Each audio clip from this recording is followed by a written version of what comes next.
Hello guys, welcome back to the channel. In today's video, I'm going to show you how to split background color on Canva. Okay, let's get into it guys.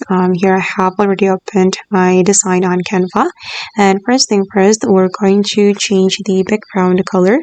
You're going to select the background and go to the background color menu and choose the color that you like, or choose the desired color. And for me, I'm going to choose this color.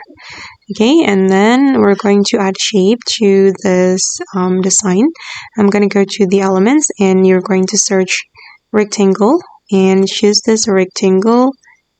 I'm going to add this rectangle and then you're going to adjust the shape. Okay, you're going to zoom in like this. And you can keep adjusting until you're satisfied with how it looks. And then you can choose the color that you like. And I'm just going to leave it like that.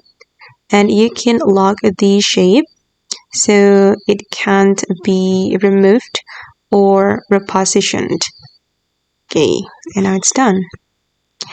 Okay guys, and that's how we can split background color on Canva. I hope this video will be useful for you. Thank you so much for watching and bye.